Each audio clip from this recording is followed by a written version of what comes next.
With a rise in interest rates coming faster and much harder this year than most anticipated, combined with the changing of the fortunes of the economy, especially the property market, there's a new spate of challenges and opportunities that have arisen. But what's been most fascinating is the rise and the retreat in the housing market that has been the most drastic. And last year's runaway price growth has reversed, and now a correction seemingly is underway. So we need to ask, will that correction be enough to solely address the issue of housing affordability? Well, joining us to discuss this very issue is the Informer's housing and property expert and managing director of Olive Tree Finance, Daniela Greening. Welcome, Daniela. Good afternoon, Michael. How are you? Good, thanks. Now, is this the correction currently underway that people have been predicting for years? The bubble is going to burst for as long as I can remember. Is this it? I think there is definitely some correction, and there's probably a correction of up to 15% they're predicting by the end of 2023, which is considerable. But if we look at where the prices have been and where they're coming from, there's probably still going to be up to 6% higher than pre-pandemic levels. So there's still reasonable growth in the market. How that affects overall competition and accessibility, we'll have to wait and see. Now, given the correction, there's still the supply side problems going on that are going to keep prices high, won't they, regardless of interest rates? Yes, supply side's still an issue. We see it all the time. There's definitely more buyers than there is sellers at the moment. And it's probably even going to be slightly worse in the short term because people are intrinsically just going to stay still. They don't want to sell because the rates are going up. There's always a fear of, can we borrow the same amount of money? Can we buy the same style of house or afford in the same postcode that we want to live in? So that is probably still going to be an issue. And what about people who are going to possibly struggle to service their mortgage with the increase in interest rates? Where should they go now? Well, if you're already struggling with only 2 rate rises, there's going to be an issue. Having said that, most people who have applied for a loan in the last 2 to 3 years, if they've researched the market, they should have locked their rates in already. So their fixed rates will have already been locked in and their repayments will be structured for however many years those fixed rates are.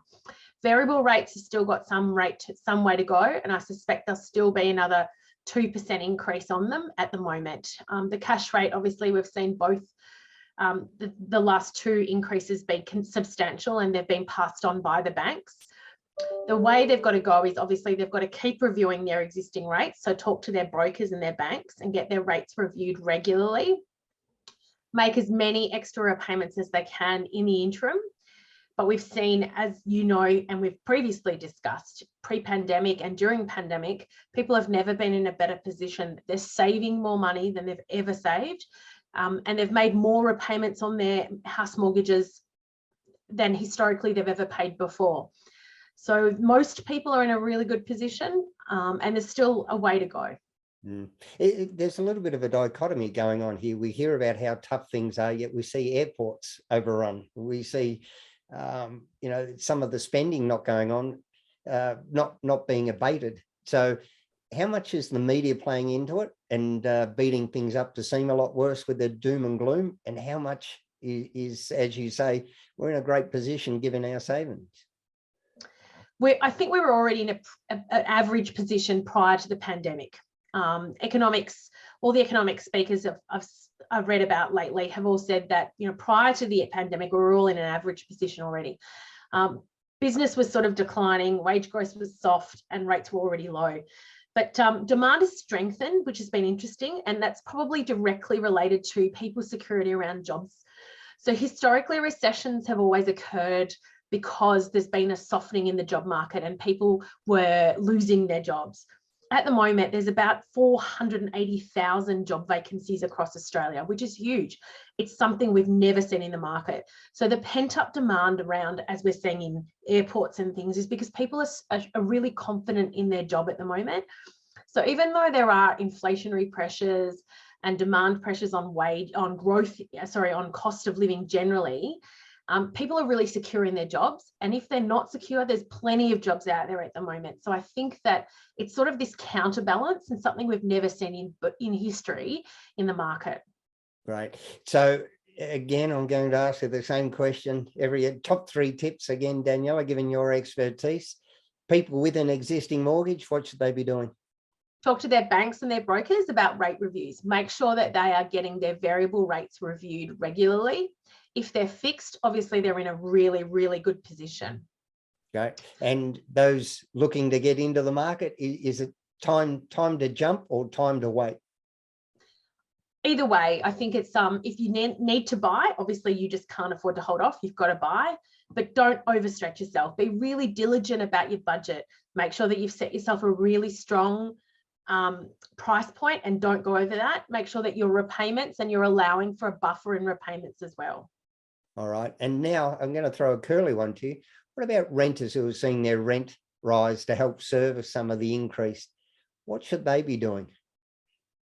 Some renters can offset their rate rises by speaking to their tenants, landlords around what they can do to contribute back to the property to offset if the landlord wants to increase the rent. So things like, if you don't increase the rate, the rental, we can mow the lawns, we can upkeep the property, we'll provide you with this, that, or the other. So it's about negotiation with the landlord and the agent, and you can offset that through those sort of things. Great. And one final one, which I haven't prepared you for. With the government, what can the government actually do? What's within their power, their remit, to actually address housing affordability? Because it seems like nearly every initiative they do, whether it be the first home buyers grant, the shared equity, it just increases demand, which again increases has the flow-on effect of increasing prices. I can't think of anything, you know, as much as we scream about housing affordability, it seems like every time there's a dip in the housing price, there's doom and gloom, and oh no, we can't afford to have our houses go down. Is it simply a matter of releasing more land and having more supply? It is one thing they can do, but the government are pretty hamstrung at the moment. They can't manipulate monetary policy, because obviously that's an RBA issue. They can't be seen to be spending because it's inflationary. So their hands are really tight at the moment. So apart from the release of extra land for access to build, the government at the moment are really hamstrung, and they've really got bigger issues at the moment. They've got to deal with huge deficits in the budget, making sure that there's business resilience in the market, because if we've got another COVID outbreak, as we're looking that there will be in the next 6 to 8 weeks, they've really got to just focus on those sort of measures at the moment, apart from the land release, as you said. All right, Daniela Greening, manager of general manager of CEO, or whichever you would like title you'd like, of Olive Tree Finance. Thanks so much for your time, Daniela. Thanks, Michael. See you later.